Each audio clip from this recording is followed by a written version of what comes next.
And I'd like to introduce to you now Tricia REDEKER, who is someone I've known. We were staying over dinner last night. It's almost 20 years almost 20 years since we met each other. We met each other in graduate school. So she will be speaking to us today. She is an associate professor of anthropology, and she's the director of the Disasters, Displacements, and Human Rights program at the University of Tennessee. Tricia is also the chair of the Committee for Human Rights of the American Anthropological Association and associate editor of the African Conflict and Peacebuilding Review.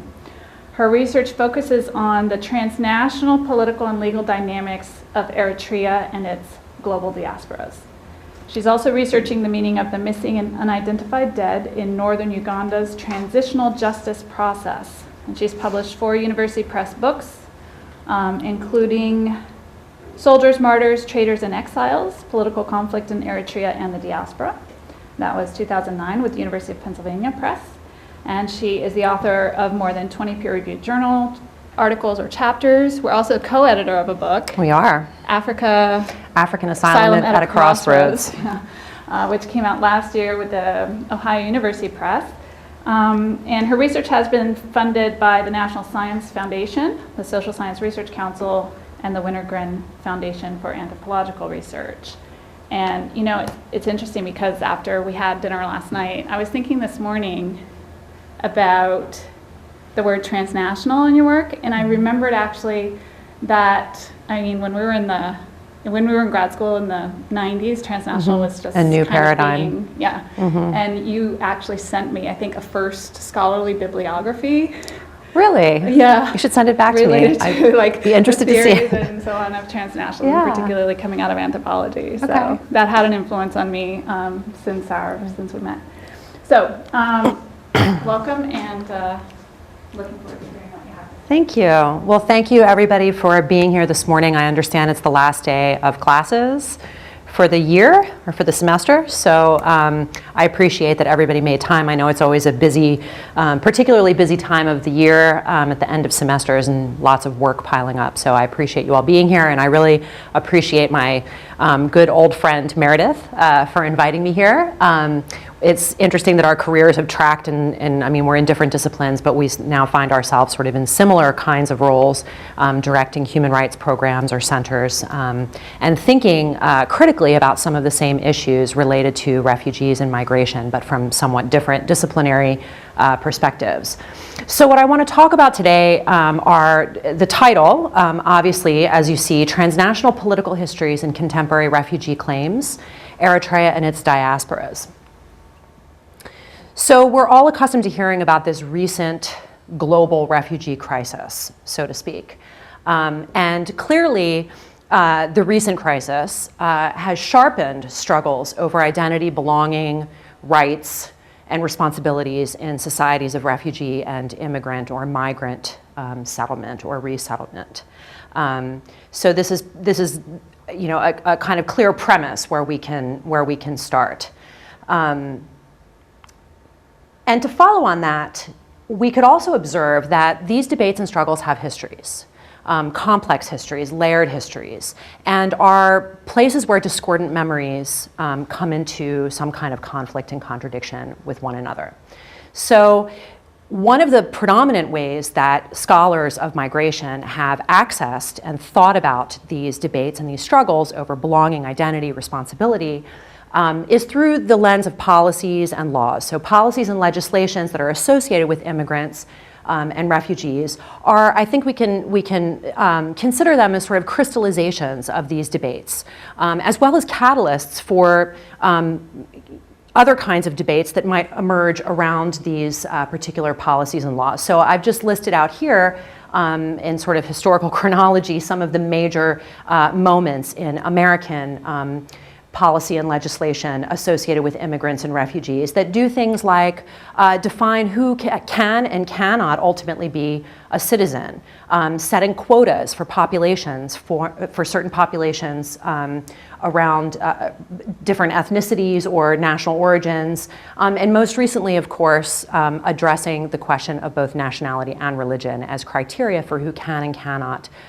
come into American society and ultimately belong to the national community. So I'm going to pose a question to all of you, and this is obviously somewhat rhetorical, but among whom are these debates and struggles taking place? And that actually is a question, if you want to throw out a response.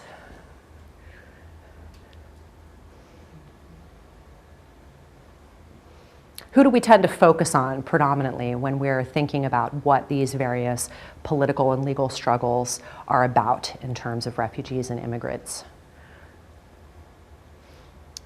Yes, please. Brown people.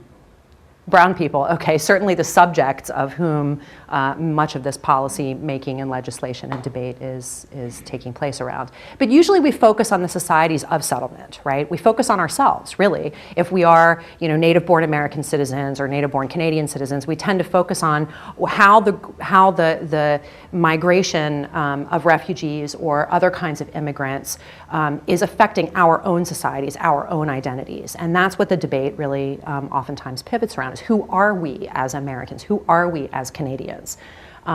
So we tend to think, here in the global north, when we think about this global refugee crisis, much of the debate tends to be about how it's affecting our own societies in the global north, right? And our own identities. But here's what I want to pose also to all of you, is might refugee communities themselves have complex layered histories and discordant social memories in the way that every society does? And obviously, this is another rhetorical question, and my answer would be yes, of course they do. And could these discordant social memories, these complex layered histories, have implications for contemporary refugee and asylum claims and for refugee integration? So what happens if we turn the lens away from our own societies, our own policies, our own legislation as registers of our debates about belonging and identity and citizenship? What if we turn that on to refugees themselves and think about what those kinds of complex layered histories of migration might look like and how they relate to contemporary claims? So here's my argument that I'd like to make, and that is that if we really want to better or more fully comprehend refugee and asylum claims and dynamics of refugee integration into societies of resettlement, we can't just think about our own context. We can't just think about the Canadian context or the American context. We need to really shift our perspective away from the prevailing concerns and policies in societies of resettlement to a historically informed transnational approach that puts refugee experiences at the center of the frame. And begins there. And so the case study that I'd like to address today is that of Eritreans and the country of Eritrea in Northeast Africa. So a little bit of background, first on my scholarship on Eritrea, and then something about Eritreans as well, in terms of their representation among the global refugee population, both today and in the past. So I've been working on Eritrea for a very long time. I first went there in 1995, right after the country became independent from Ethiopia. And I ended up spending the past, since then, right, the past 22 years, really working on issues associated with Eritrea and the Eritrean diaspora more broadly. So Eritrea has become much more in the forefront of the public imagination since the escalation of what we call what has been called the global refugee crisis. So Eritrea has been among the top refugee producing countries for the better part of a decade, for over a decade, really. And it was number 10 in 2016. So occasionally it's fallen to number 12, occasionally it's risen higher in the list, but overall in 2016 it was the 10th highest refugee producing country in the world. So Eritreans are very visible in this current moment of refugee migration. But Eritreans have actually been migrating from the Horn of Africa for quite a very long time. And I put the 1960s here predominantly because that's the date when we start to see Eritrean migrants arriving in the global north in particular, so in Europe and in North America. There's a longer regional history that I'll come back to in just a moment. So it's really important that we don't just pay attention to what's happening now in terms of Eritrean migration. We have to think about what the history of this migration looks like over decades. So in terms of the country of Eritrea itself, Eritrea is one of the newer countries in Africa. It became independent from Ethiopia formally in 1993, following a 30-year war of independence and a revolution, lasted from 1961 to 1991. But Eritrea's history is, what distinguishes Eritrea from the rest of Ethiopia, which it was once the northernmost province of, is a history of repeated occupations and imperial expansions. And so the narrative of Eritrean history is one of constantly contending with outsiders, whether it's was the Ottoman Turks or Italian colonialism that began in 1890 and lasted through 1941, British military occupation, and then ultimately Ethiopian occupation. So in 1950, the United Nations federated Eritrea despite a kind of growing independence movement, the United Nations federated Eritrea back to Ethiopia. And so gradually over the course of the coming decade, Ethiopia under Emperor Haile Selassie eroded Eritrean autonomy. And in 1961, an armed struggle for independence broke out among Eritreans against the much larger and internationally backed Ethiopian regime. So the cycles of outmigration we can mark in Eritrean history according to these political moments, these different epochs. So the War of Independence, of course, generated huge numbers of refugees over that 30-year period. In 1974, Ethiopia underwent a revolution. So we have actually unfolding in the Horn of Africa and Eritrea and Ethiopia, we have sort of wars and revolutions within wars and revolutions. So the Eritrean War of Independence is unfolding. Two different liberation fronts in Eritrea emerge. So in 1972, a group of sort of a splinter group coalesces out of the original liberation front called the Eritrean Liberation Front. That splinter group was called the Eritrean People's Liberation Front. And starting in 1972, there was kind of a nationalist civil war between both of those rebel movements, fighting with one another at the same time that both were fighting for independence vis-a-vis Ethiopia. And then, of course, the Ethiopian Revolution happens. The Cold War patterns of sort of backing in terms of political ideology and arms shift, and Ethiopia becomes backed by the Soviet Union. So it's a very complicated mix happening during this time period. And large numbers of people are leaving, understandably. There's also cycles of drought and famine and other things going on that are contributing to refugee flows during this period.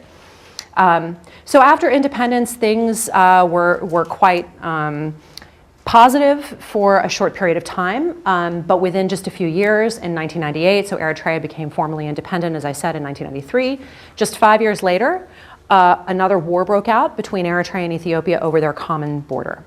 And this war again produced displacement, further refugee migrations, and then also a kind of growing critique of the government that was emerging out of sectors of Eritrean society and the larger, now forming Eritrean global diaspora. So in 2001, it was actually coincided with the time I was doing my doctoral fieldwork in Eritrea. The government took a much more repressive turn. And so there was a stifling of internal dissent.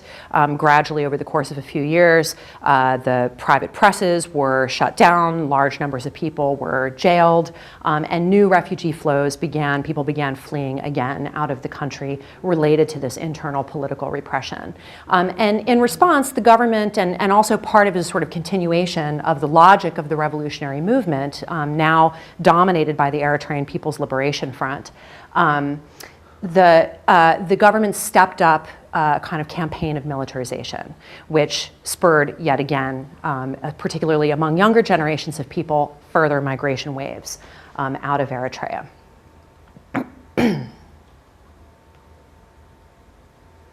So overall, we can see that the Eritrean War of Independence generated multiple waves of migrants. That's a point that I've already made. But where were they going? And so we can't really talk about the Eritrean diaspora in the singular. We have to talk about the Eritrean diaspora in the plural. There's multiple Eritrean diasporas, and they have different historicities. Starting as early as the 1940s, really, even towards the end of Italian colonialism and then during the British military administration, people were already leaving Eritrea, sometimes going into exile because of their political positioning in favor of independence. So some of the early nationalist leaders that favored independence actually had to leave the region, had to leave the country altogether, and go to places like Sudan, to Egypt, and even to the Gulf states. So throughout the 1940s to the 1960s, we start to see sort of regional migration from Eritrea. In the 1970s, in part precipitated by the civil war between the Eritrean People's Liberation Front and the Eritrean Liberation Front, people begin to come to North America and also to Europe because of the Cold War context. So in the 1970s, it was not uncommon for Eritrean students to get scholarships, oftentimes from the Ethiopian government, to go and study in North America. But then after 1974, with the sort of pivoting of global geopolitics, many people started going to places like the Soviet Union or to Cuba. They were also sent by the Ethiopian government as students. And in the 1980s, and this is particularly the case for the United States, after the Refugee Act of 1980, people were being resettled from refugee camps in Sudan to countries like the United States. So we have different layers now, different types of people who have been essentially exiled out of Eritrea. And so we've got activists, as I mentioned, the early nationalist leaders. We have students. These are the sort of elite. They had access to much greater educational opportunities, tended to be Highland Christians as opposed to lowland Muslims.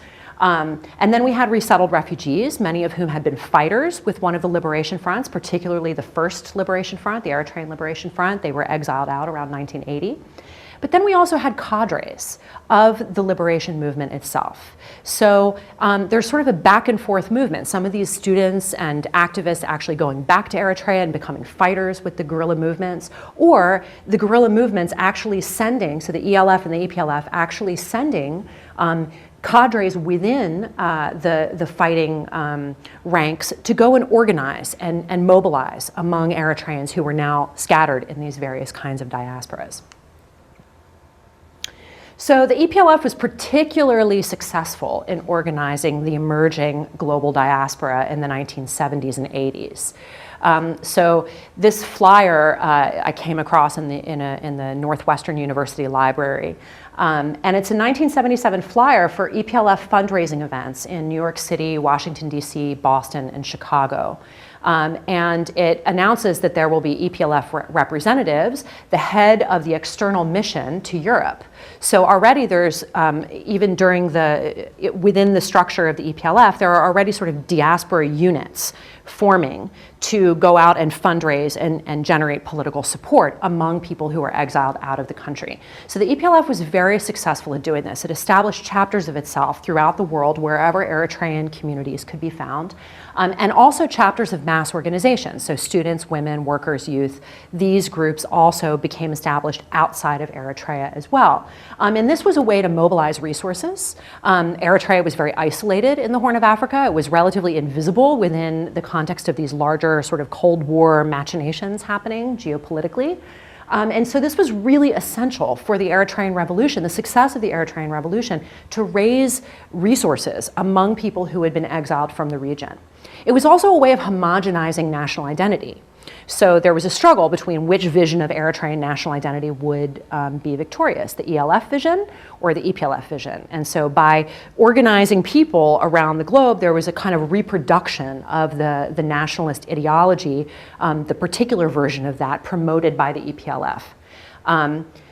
Homogenization is not, of course, without repression and coercion, because in the process of sort of making everybody sign on to the same kind of nationalist perspective or ideology, you have to repress variants of that, right? You have to repress dissident versions of that. So it was in part about coordinating this global diaspora, but it was also about controlling the global diaspora and keeping it from being a location where resistance or dissent might emerge. And actually that was very much part of the story.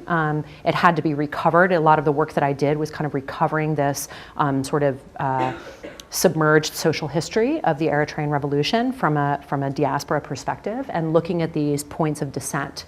Very interesting story, as it turns out. So upon independence, so we could talk about Eritrean liberation happens in 1991. In 1993, formal independence comes about. At the time of Eritrea's independence, Eritrea was already a transnational nation state. And this is one of the major arguments that I make in my work, particularly my book that came out in 2009, which is that the Eritrean Revolution was in fact a transnational affair. That the Eritrean state was born out of these multi-stranded cross-border practices that we define as transnationalism. And that goes for ideologies and identities. It also goes for policies and practices, and I'll talk more about what that looks like under after independence and with the current government. So there's actual policies in place that define who Eritrean citizens are, and that applies to people who are outside of the country. And there's also other kinds of policies and practices such as 2% tax that every Eritrean, no matter where they are in the world, who's considered to be a national of Eritrea, and they have a very expansive nationality policy, must pay this 2% tax to the government in order to be able to accomplish virtually anything that you might need to do vis-a-vis the Eritrean territory itself. But I think we can also talk about, transnationalism is often understood to be a very enabling practice. It's an expanding practice. It allows for participation across borders and the combination of identities and the flow of resources, right? But one of the things that I think Eritrea really illustrates for us in terms of thinking about the broader implications of what these transnational relationships look like between sending states and their populations is that this can also be a coercive and repressive process. Transnationalism can limit and repress as much as it can enable and emancipate. So we need to pay careful attention to that, and I think Eritrea is a particularly strong example of that. So if we have a transnational nation state in Eritrea proper, we also have a global diaspora, now dispersed around the world. And this diaspora is far from homogeneous. It's internally cleaved by a number of different features. One, of course, is the region, right? Are we talking about the Eritrean diaspora in the Gulf states in the Middle East? Are we talking about, in North Africa? Are we talking about in Western Europe and Eastern Europe, in the United States and Canada, right? There's multiple diasporas all over. And these internal cleavages also relate to things like when people departed. What was happening in the country at the time when people departed? What were the migration conditions? Were they able to get visas as students and go directly from Eritrea? Or did they spend time in a refugee camp and come through a cohort of people who were resettled under particular kinds of conditions?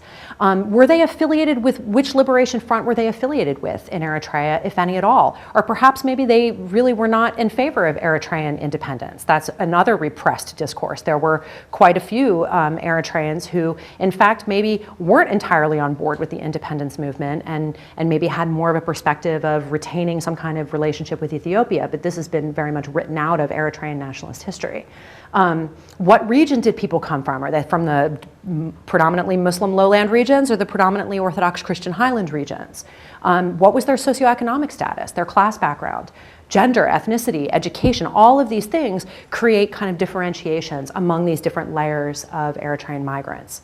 And so one way we can also think about the relationship between the transnational state in Eritrea and their global diaspora is in terms of the diaspora forming what I call a kind of transnational civil society. And this becomes even more significant after the government becomes more repressive in 2001, because essentially autonomous civil society, the incipient institutions that are there in Eritrea become eradicated under this militarized repression of the government. And so what we see are more waves of refugees forming autonomous organizations and institutions outside the country in order to try to push back against the state in Eritrea itself. So this transnational civil society, I think, is an interesting way of thinking about the relationship between Eritrea and its diasporas. And it's a space where there's resistance to the regime, but it's also a space where the regime's power is consolidated and retrenched. And that has to do with the history of the EPLF's presence, the presence of the Eritrean government in diaspora, and also the people who remain very loyal to that particular nationalist configuration. So the way that I've written about this and conceptualized it in my work is to talk about, and these are, of course, there's a lot of variation and differentiation within these two different generations, but we can really see two broad political generations of Eritrean refugees. The first I call Generation Nationalism, and these are the people who left Eritrea prior to independence, really. So these are the student activists. This is one of my favorite images of an organization whose history I wrote a great deal about in my work, Eritreans for Liberation in North America, or EFILNA. It was an organization formed by Eritrean students, and they were very, very strong supporters of the Eritrean independence movement. In fact, when they originated, they were rather critical and independent of the EPLF, but their story demonstrates the way in which the EPLF gradually began to assert its control and its power over this particular organization, ultimately sort of ending up crushing the organization as an independent entity and absorbing it into the EPLF as it transnationally evolved.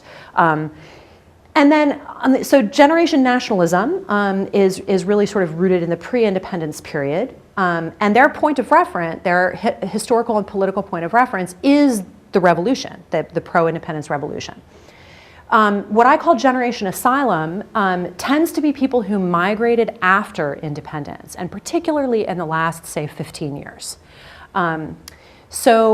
And both of these groups have, both of these broad generational groups have a very kind of politically active orientation. But if you sort of look at the images and the kinds of signs that people are carrying, I mean, on the one hand, you know, during the 1970s, we have victory to the Eritrean people's national liberation struggle. And there are some connections between, you know, anti-apartheid movements and the Palestinian struggle. And then under what we call Generation Nationalism, you really see a shift in the kind of discourse. People are now embracing discourses of democracy and human rights. Those tend to be the kind of catchphrases. And they're pushing back against the repression of the government. So you can sort of see democracy, yes, dictatorship, no. They've, you know, free all political prisoners. Their referent is what happens after 2001 during this period of militarized repression.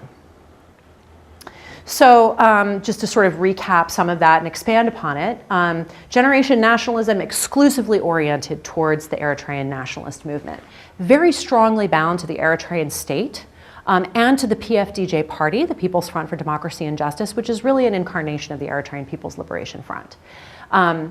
And embroiled within that are the conflicts, these historical conflicts between Eritrean Liberation Front identities and Eritrean People's Liberation Front identities. So many of the people who migrated prior to independence, there's this very strong tension between the two different liberation fronts. But overall, in part because of the very successful transnational strategies of the Eritrean regime, this particular generation, actually both generations as it turns out, including Generation Nationalism, tend to be weakly integrated into their societies of settlement. And that has to do with the fact that the sending state exerts such a strong pull in terms of people's financial resources, their political commitments, or their political preoccupations, even if it's a kind of anti-regime sort of activity. The reference point, everything seems to draw people back towards Eritrea. And so in some ways, the societies of settlement, the actual conditions, say, in Canada and the United States or Europe, matter much less for Eritreans than what's happening in the sending country.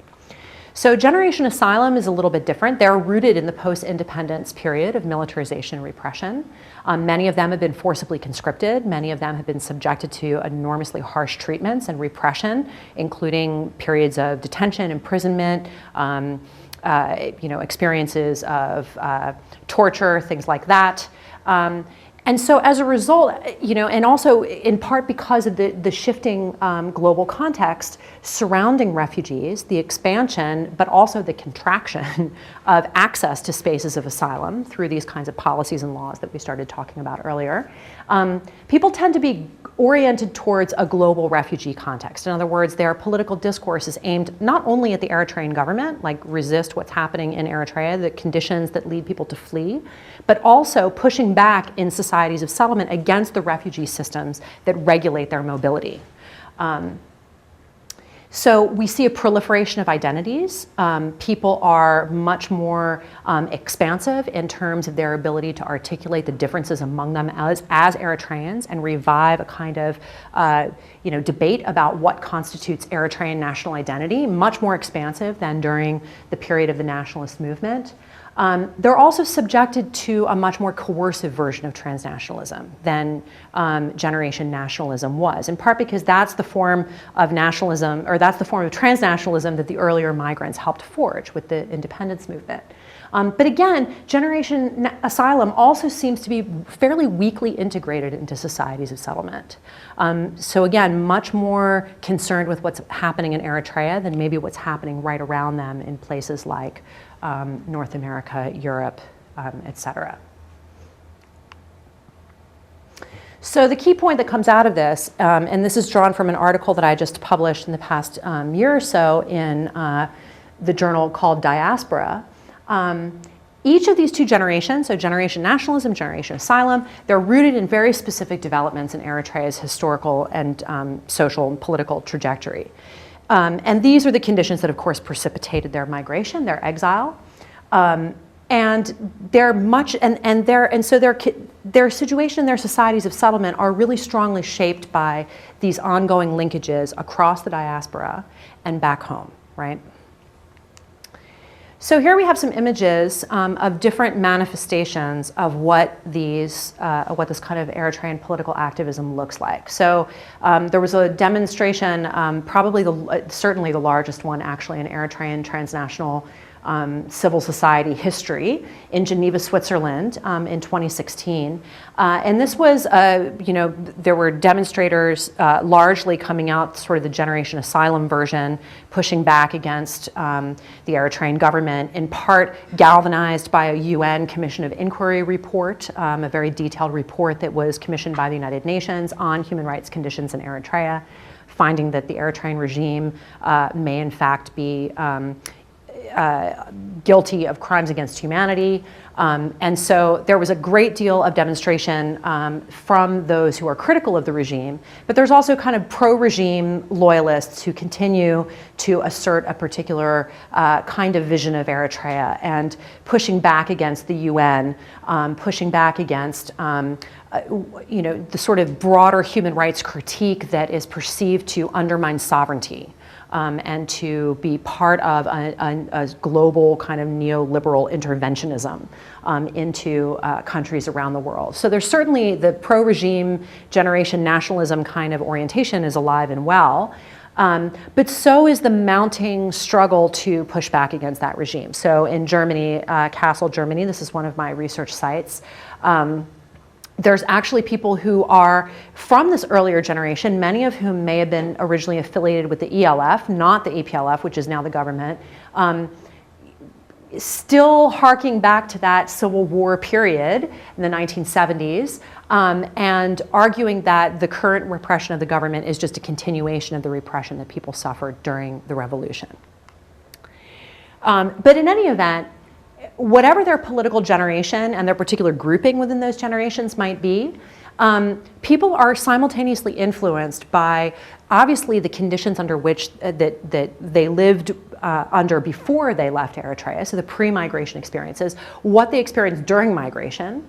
And then when you leave Eritrea proper, you don't actually leave Eritrea, right? You enter the transnational social field. You enter the transnational nation state. So wherever people leave, wherever they go to, wherever their destinations, the Eritrean state is present in those spaces. And so we also have to factor into this kind of, into Eritrean experiences, the presence of the regime. So simultaneously, people are connected to one another, but they're also connected to the Eritrean nation state through space and time. So regardless of where in the world they might settle. So generation asylum is quite interesting because we've seen the growth of some new diasporas of Eritreans, in particular places like Israel. And also Ethiopia. Many people have fled back to Ethiopia. So Ethiopia is currently hosting very large numbers of Eritrean refugees. And so around the same time as, this was there was a kind of worldwide coordination of a number of different demonstrations over the past several years, most of these responding to the findings of the Commission of Inquiry report that I mentioned before from the UN. So in Addis Ababa and in Geneva, in Jerusalem, these are all examples of the kinds of political organizing that these younger Eritreans who have left under conditions of militarization, repression are responding to. So certainly the signage is addressing the findings of the Commission of Inquiry report. In Addis Ababa, similarly. In Israel, I think the situation in Israel is particularly interesting because Israel has not been a very friendly location for people arriving from Northeast Africa in particular as refugees. And so I think it's quite interesting that, like in the 1970s, we saw some linkages with, say, like anti-apartheid movements in South Africa and the Palestinian movement coming out in Eritrean nationalism. Here we see a kind of linkage with a Black Lives Matter movement in Israel related to the way that African refugees have been so harshly treated in Israel. So this is an illustration, as I said, of how people simultaneously respond to the conditions that they were forced to, conditions in Eritrea that forced them to become refugees in the first place, and then the conditions that they find in the world of global refugee policy and orientation in various domestic locations. So one of the key points here is that each new incoming cohort of refugees or asylum seekers from Eritrea experiences their migration and their integration or disintegration in the societies of resettlement according to these kinds of layered histories of the Eritrean diaspora and the way that the state, the Eritrean state, remains so very present throughout these diaspora locations. And I apologize, I left a note to myself there. So today, what does this look like? Okay, so when you depart Eritrea, the terrain, what we note on the map as being this is the space we call Eritrea, which I call Eritrea proper, when people depart that, as I mentioned before, they don't actually really leave Eritrea. Eritrea is sort of present no matter where they go because of this transnational history. So I like to use the phrase, riffing on Mark Twain's notion that the only thing certain in life is death and taxes. For Eritreans, it's maybe perhaps more accurate to say social death and taxes, because, as I mentioned before, one of these policies and practices the government, the Eritrean government maintains in the diaspora is levying this 2% tax on Eritreans no matter where they are.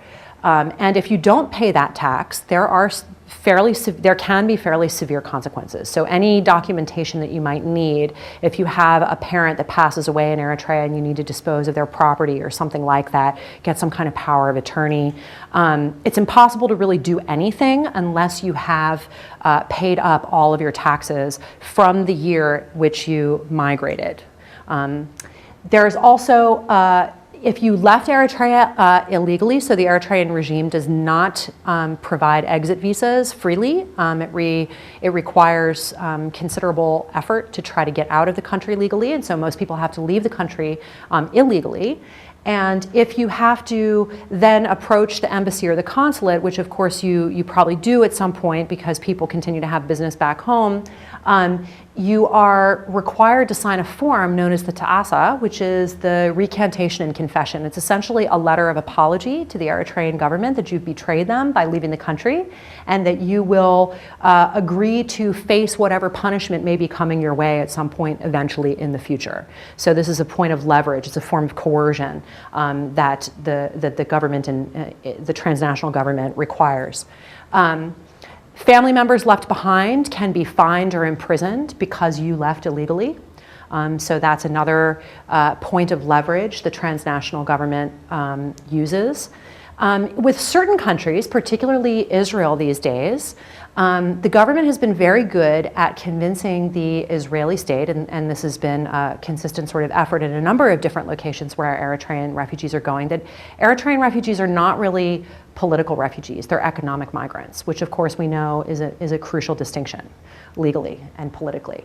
And so there's been, without getting into too much detail about it, there's been a kind of method by which the Eritrean transnational state within Israel has been able to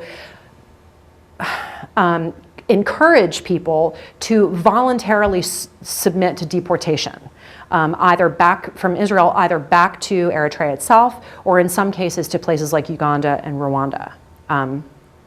And that's a fairly complicated story, but the point that I want to make is that the Eritrean government leverages its power over Eritreans in exile, and vis-a-vis the antipathy of the government where Eritrean refugees have gone, to get people either back to Eritrea or somewhere else in the diaspora. So economic migrants is an important way that the government tries to describe who Eritreans leaving the country are now, in part to prevent countries from granting them asylum abroad. So the government has been pretty proactive about making this argument. Military deserters are another way. People are defined as military deserters. In some contexts, that can deeply undermine one's asylum claim. If you have fled from a legal conscription environment. Oftentimes Eritreans are, and it's not uncommon for some Ethiopians to claim to be Eritreans, because Eritreans tend to have better grant rates for asylum and refugee status determination than Ethiopians do as a whole. But it's also not uncommon for the Eritrean government to claim that large numbers of those who claim to be Eritreans are actually Ethiopians, and this is what's inflating the numbers from, say, the UNHCR of how many Eritrean refugees there actually are. In Israel, Eritreans are referred to, or refugees in general, are referred to as infiltrators, which is clearly a register of how unwelcome such people are in Israel. And of course, the notion of terrorists is, could Eritreans be terrorists or terrorist sympathizers? Many Eritreans have been caught up under terms of, say, the Patriot Act in the US, which has such an overbroad definition of terrorism that if you fought with one of the liberation fronts in the 1970s, then you might be considered a terrorist because it's an armed non-state movement, even though the historical context is completely divorced and it makes no sense to really talk about it that way. Or insofar as the UN levied sanctions on Eritrea for potentially backing or allegedly backing al-Shabaab militants from Somalia, there's also sort of this guilt by association that can be leveraged. And then, of course, other elements within the Eritrean diaspora include those who remain loyal to the government and those who continue to want to go back to Eritrea as tourists. And so if you want to continue to have access to the state of Eritrea itself and go back to visit family or to vacation, then you have to make these very overt demonstrations of political loyalty and paying your taxes. Surveillance is very common. I took this photograph outside of the Eritrean embassy in Washington, D.C. during a pro-refugee, pro-human rights demonstration by members of what I would describe as Generation Asylum. So these are members of the PFDJ party, and they're videotaping and photographing demonstrators as a way to coerce them, right? To exert leverage over them.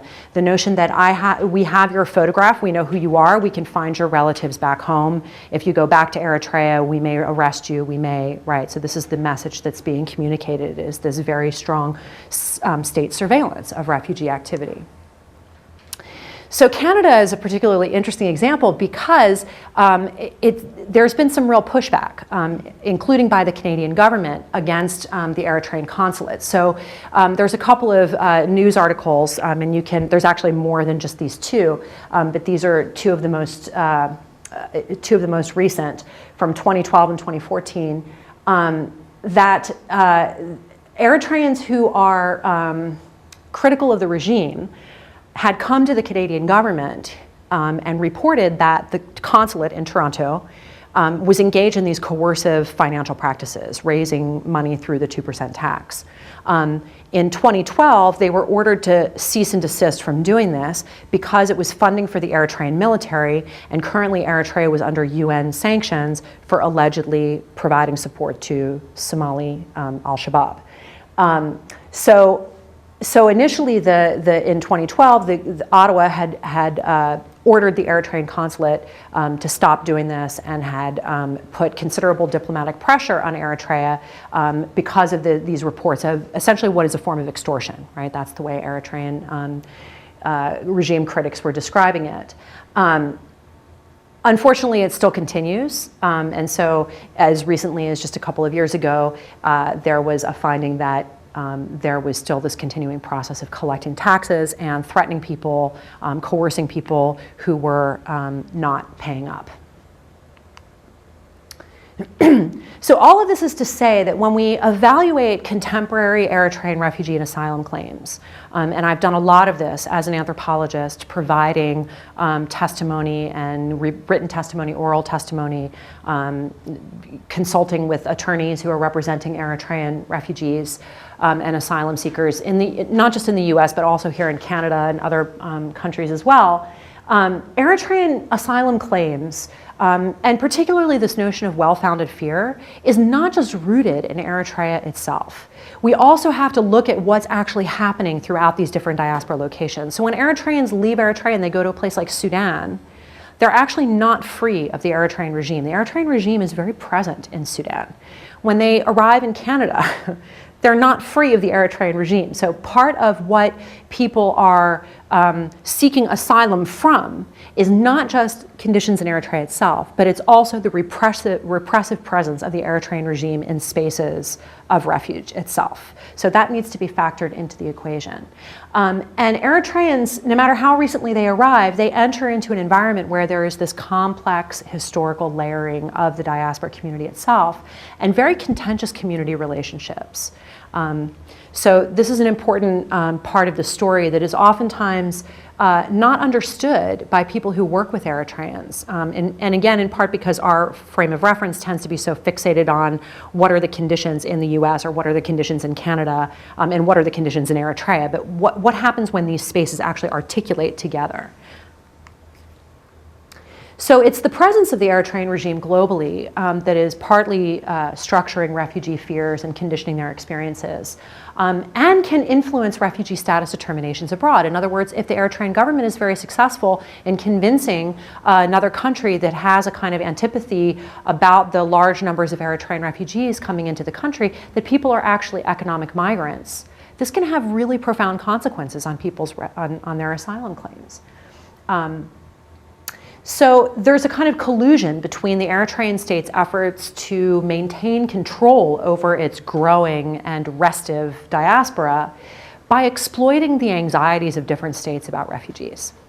So these are pieces that I'm still working on. So the UK Home Office, so the Danish Migration Authority, this is an interesting story, I'll just briefly allude to it. The Danish Migration Authority had been informed by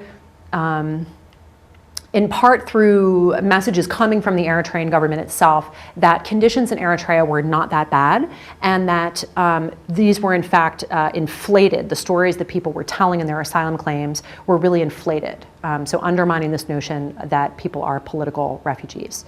And so the Danish Migration Authority sent a delegation to Eritrea, which was of course very carefully managed in terms of what they were able to see, and they wrote a report that indeed found that conditions in Eritrea were not that bad.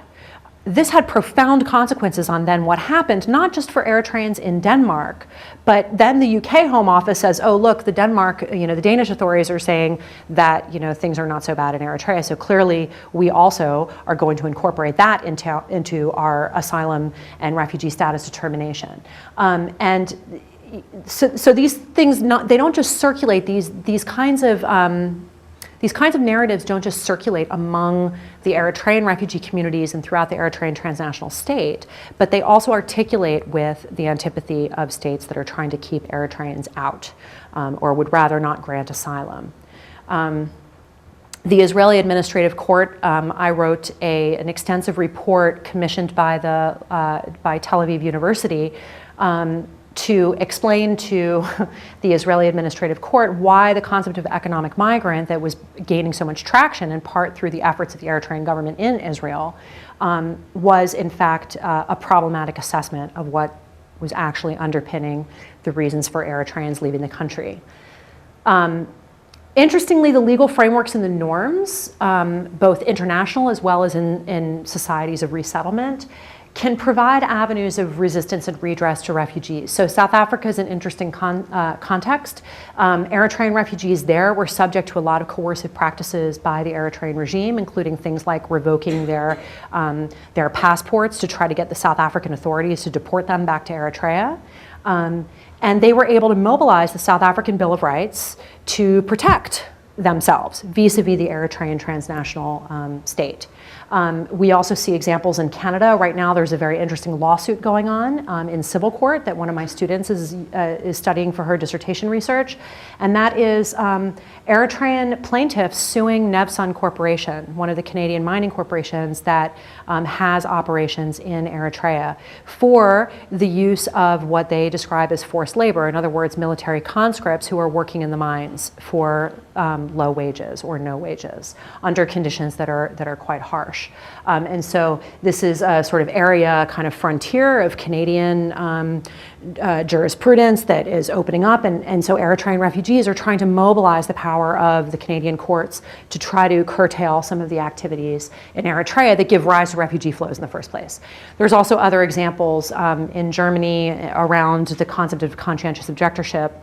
These are all pieces that I'm studying right now and hope to make some more progress on with the help of a Fulbright Award this fall in Germany. So if we bring these frames together, we can see a couple of things. First of all, we might be very preoccupied with the current global refugee crisis, but Eritrean refugee resettlement and asylum seeking has been going on for decades and decades. And Eritrean communities have very complicated and contentious histories that really strongly affect refugee resettlement and integration.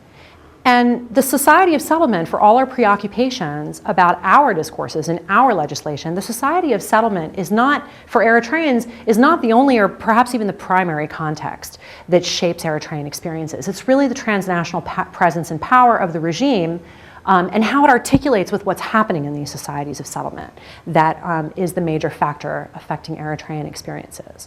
And so to really make sense of Eritrean refugee and asylum claims and how Eritrean communities integrate or not into their societies of settlement, we really have to shift our perspective away from current refugee flows, concerns within societies of resettlement, and really adopt this kind of historically informed transnational approach that puts refugee experiences themselves kind of at the center of the analysis. And so I've probably gone over time. I haven't even been paying attention, but I'm happy to answer any questions that you might have. Thanks.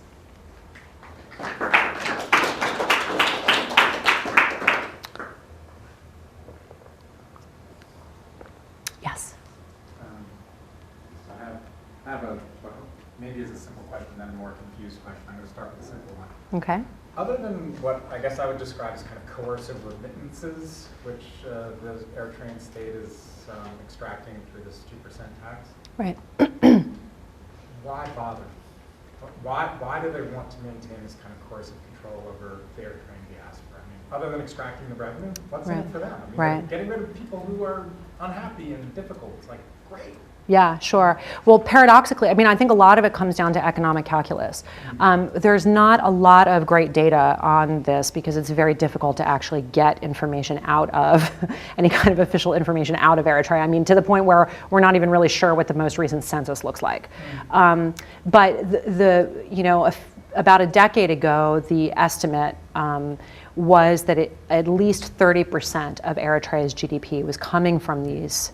These are not just remittances, like voluntary remittances, right? These are like coercive practices. I'm classifying it in this sort of more general context. Yeah. When you have refugee or migrant or whatever flows, you get remittances are hugely important. Sure, yeah. And there are family-to-family personal remittances and things like that that really do, people depend on those to survive, particularly because so much of the population is conscripted in some fashion into the military and very low pay, right? People have and they can't really work outside of that context, many of them. So remittances are the lifeblood of many families, but it's also the lifeblood of the Eritrean government itself. So, I mean, we can't underestimate just the remittances, right? And clearly they don't need political loyalty in order to actually extract the financial support. So yeah, what is the purpose? A kind of obsessive focus on unity, this notion of national unity. And really this notion, I mean, a lot of it is also just about power. The ruling party is very concerned to maintain its particular position, the president perhaps above anyone else. And that really depends upon the kind of political loyalty, at least the pretend political loyalty of the diaspora. So yeah, but no, I agree. I mean, I think in many ways the diaspora is more of a liability, but paradoxically people become more economically valuable outside the country than when they're in the country. So that's part of what this coercion is really about. It's not really, I mean, on some level it's about reproducing a kind of nationalist identity and a loyalty that's sort of genuine. That tends to be ironically more successful among people who are born and raised in the diaspora. And it has to do with the lack of integration, the weak integration of earlier waves of refugees, right? Because they're weakly integrated, there's the sense that they don't belong really in places like Canada and Germany and the US. So second generation kids or third generation who are born and raised here paradoxically tend to identify much more strongly with Eritrea and become much more loyal politically to Eritrea and alienated from those who are leaving Eritrea now, their own peers, right? It's a very interesting dynamic. So that's important to reproduce that loyalty too. I think that's actually common among a lot of diaspora. Mm-hmm. Yeah. Even ones that are sort of more, even ones that are more well integrated. Yeah. Yeah.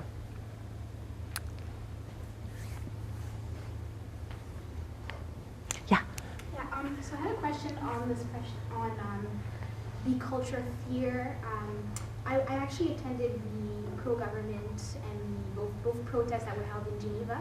Following the Interesting. inquiry. Yeah. But I didn't really get, I was able to speak to some of the people in the crowd, but I didn't really get the sense from the population that we could identify as generation asylum, Mm-hmm. that there was this sort of fear, Mm-hmm. once they leave the country. Yeah, that's really been changing.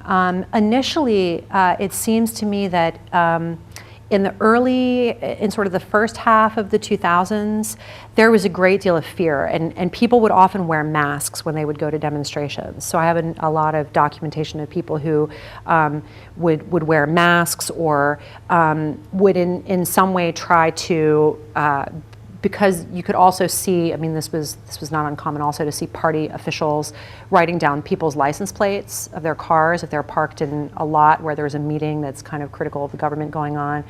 This kind of surveillance. So initially people were very afraid of that. And then there was a real conscious effort to say within these recent generation asylum migrants to say, if we are going to really resist effectively, we have got to get over this fear. We cannot be afraid. We have to show our faces. We have to raise our voices. We have to tell our stories. So it was a very conscious effort by many of them to say, we're not going to submit to this fear, that's sort of the first step in really an effective resistance is not being afraid. But of course, there's a lot of risks that come with that. So you're right that this has really been a trajectory that has changed over the past decade. Recent arrivals many of them still do tend to be afraid, especially if they have family members back home that they really fear for their safety because they left illegally. Yeah, but that's a good observation. So how was it that you ended up in Geneva at both of these? So I did a field research course offered by the School of Political Studies. Yeah. And so I did research on the Commission of Inquiry, working with the Special Rapporteur. Aye, good. That's great. Yeah. Yeah.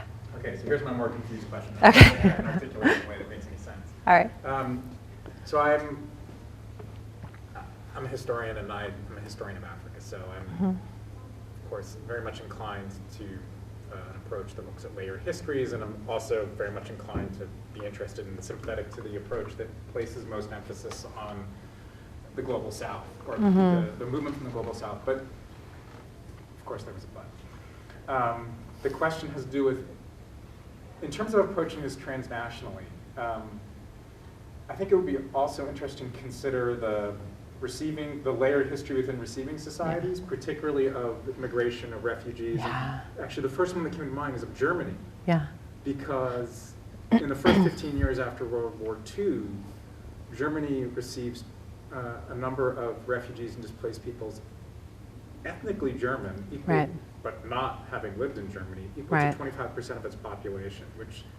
And so there's within what is now probably sort of rewritten as the native population of Germany, there is its own very conflictual, buried but layered history of receiving of refugees and integration. And I mean, Canada has its own, really complicated history of immigration and refugees. And I mean, it's different here because it's more culturally, ethnically, racially homogeneous than that one in Germany, but kind of giving attention, transnational, but also sort of the history on the receiving side, I think, without becoming too obsessed with us again.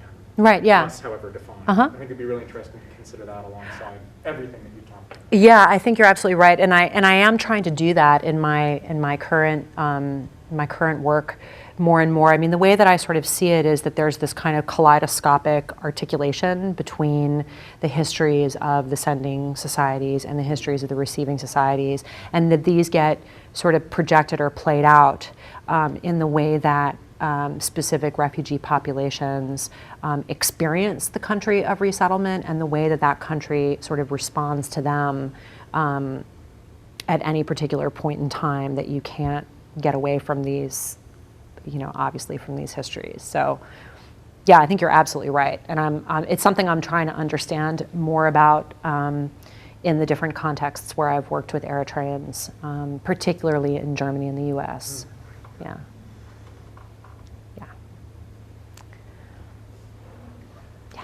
Hi,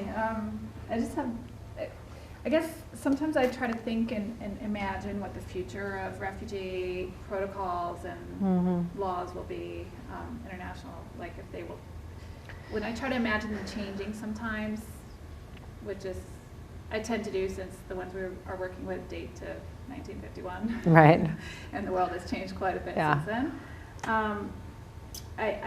So one of the things that you are talking about sort of gestures towards a possible change, which is the safe third country rule. And what I find interesting there is the South African case where the Eritrean community there was able to work with the South African government to protect Eritreans from this ever-present state. Yeah. And so I guess what I'm thinking about for the safe third country rule is whether we could expect someday hosting countries to become sourcing countries if they are unable to respond to the risks and vulnerabilities posed by a state like Eritrea to the community.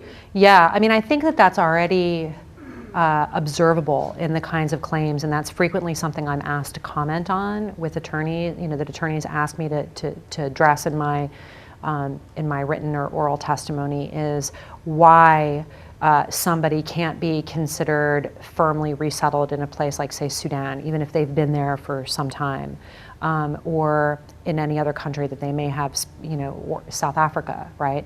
South Africa is one of the reasons why South Africa is safer for Eritreans than many other places is that there is no history of earlier waves of Eritrean migration in South Africa. So you don't have the established transnational regime there, right? They're already insulated. And Ethiopia too, because of the history of hostilities between Eritrea and Ethiopia, if you are an Eritrean, you flee to Ethiopia, ironically, and this, for so many different reasons, you tend to be more insulated from the regime because that border is so militarized, right? And there's not any diplomatic flow there. But yeah, it especially comes up, I frequently have a whole section in my report explaining what this transnational environment looks like for where a person is coming from. It still tends to be global south. It still tends to be like, why can't they stay in Sudan, or why can't they go back to Sudan if that's where they were before, or something like that. But I do think that may increasingly become, certainly, I'm rather surprised that we haven't had more people from Eritrea having left Israel and come to places like the US and Canada, because certainly you could, you can make the argument that people can't stay safely in Israel and they have to move on. So yeah, I would agree that might be one of the kind of evolving frontiers. It'd be interesting to track that moving forward. Yeah. How does the Eritrean state define nationality? How do they say this person is Eritrean? What are the criteria that they use to try to claim as many people as possible? So the Nationality and Citizenship Proclamation of 1995, I think it's 95, yeah. Any person born to one Eritrean parent anywhere in the world is considered a citizen of Eritrea. So even if you go back, and there have been instances where people, and this is particularly if you're maybe a little politically marked as possibly a dissident or something like that, people who have gone back on, say, holiday or something like that, who have citizenship in another country, but the Eritrean government will actually conscript them when they go home for their holiday and say, oh, you're not leaving, you're in the military now because you, as a citizen of Eritrea, you have this duty. So that's a part of the fear that people have of like going back home even to visit is like, what if they don't let me out again? What if I get conscripted? Yeah. I'm just thinking comparatively, not that you're an expert on every state that has a big diaspora. Yeah. I mean, is there any state that's even half as aggressive as the Eritrean state?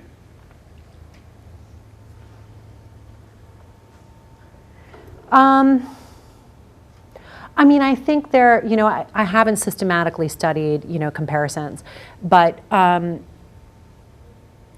think that there could be some parallels with, say, like we were talking yesterday, and you mentioned Iran maybe as an example of, and I don't know what Iran's mechanisms overseas are, but certainly this, a kind of fear and control that sort of follows people, right?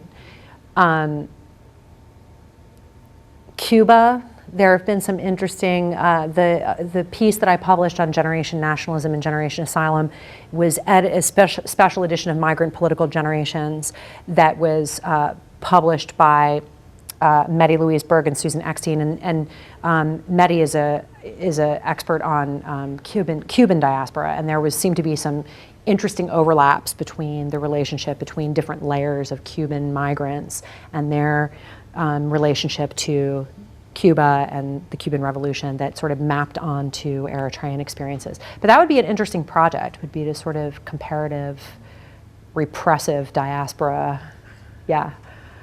China's pretty good at China, yeah. And the United States is good at taxing Americans. Right. I was going to say that. There are two countries that have the To same support its global military taxation. regime. Yeah, that's right, actually, yeah. Could I apply for asylum while I'm here in Canada, by the way? Might be You'll still interesting. have to declare your taxes to the IRS. That's right. Even as a Yeah. I'm sorry, I just. No, that's okay. So the Eritrean security services, Uh-huh. where are they trained? Is it all indigenous, or like go back? I'm thinking pre-89, were any of them trained in the Eastern Bloc? That's a good question. Certainly there were cadres there who were getting steeped in sort of Soviet kinds of orientations. But there was a lot of arcane political debate about the Albanian line versus the Stalinist line, and where does the Eritrean or the North Korean, right? But even today, there's different levels of sort of internal security, and there's even people that within the Eritrean community are sometimes referred to as hobby spies. That they're loyalists to the regime, and maybe they get some kind of benefits. Maybe it's financial payment, maybe it's other kinds of kickbacks or sort of benefits or whatever, by keeping an eye out on what other people are doing and informing. So it's part of the problem of fear and mistrust also is that you just don't really know who is a spy and who isn't. And it might be somebody even in a member of your family, right, that you're not even. So this is part, and keeping this sort of very diffuse and very uncertain as to who these security agents actually are is part of part of the assertion of the regime's power. Because if you can keep the social fabric weak and the relations of trust weak, you obviously undermine the ability of people to organize much of a kind of dissent. The conduct. Yeah. Yes. So in terms of policies and legislation, I think it's really important to really address the question of misinformation.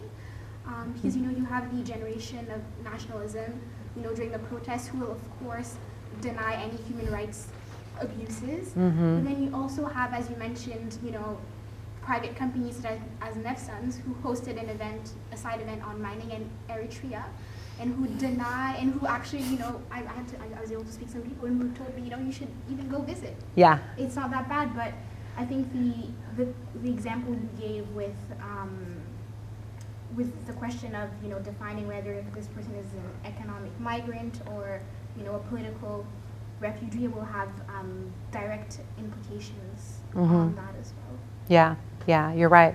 There is a lot of, we live in an age of, we particularly feel this across the border to the south these days. We live in an age of circulating misinformation, that it's very, very difficult to sort of, assert matters of truth and fact. And the truth and the fact is that people do have to bend their narratives in certain ways in order to get refugee status, in order to get asylum. So you have to emphasize how bad it is. That's also a kind of byproduct of what it means to make a successful refugee claim. So there's a lot of different elements, and there's been a lot of concern about, how much can we really believe the stories of asylum seekers or refugees as accurate depictions of what's going on at home, because they have a stake in narrating conditions in Eritrea for obvious reasons. They have a stake in narrating them in particular kinds of ways. But everybody does that, right? We all narrate something of our experiences and our identity strategically. We do it dozens of times a day, whether we recognize it or not, the way that we present ourselves. So this is just a human thing. But it is interesting, I think, to think about like what stakes do people have in sort of telling a particular truth, and why are they doing that? So yeah, I am very familiar with the way that, the Bisha mine is projected as like this great example of, economic opportunity and wonderful labor conditions for Eritreans. And there's a stake in narrating it that way, just as there's a stake in the plaintiff saying, I was enslaved to work in this mine, because they're refugees. And I think just broadly speaking, even in the human rights discourse, there's always this dialogue between economic, social, and cultural rights versus, political and civil rights, because the events held by the Eritrean Permanent Mission are all talking about their development programs and projects, but they never address, the tension. Right, exactly. And that's also one of the Eritrean government or loyalist kind of critiques of the human rights framework, is that why is there so much, and this is particularly the case in political asylum cases, why is there so much emphasis on human rights as defined in terms of civil and political rights versus like why are they not looking at the way that, there are certain kinds of gains that have been made in terms of economic, social, and cultural rights by the Eritrean regime, and that these are not recognized as legitimate human rights, but everybody's worried about why people don't have democratic rights and freedoms or civil rights and political freedoms. But there's no credit given for, say, more widely accessible free education or, I don't know, all these other kinds of registers of where the government has done perhaps better than some in its economic rights framework. So that's an unfortunate, I think, artifact of the way that we have artificially parsed out these different generations of rights or these different categories of rights, because clearly we know that you can't separate civil and political rights issues from economic, social, and cultural ones. They're mutually constitutive, but we artificially do that, particularly in terms of refugee determination.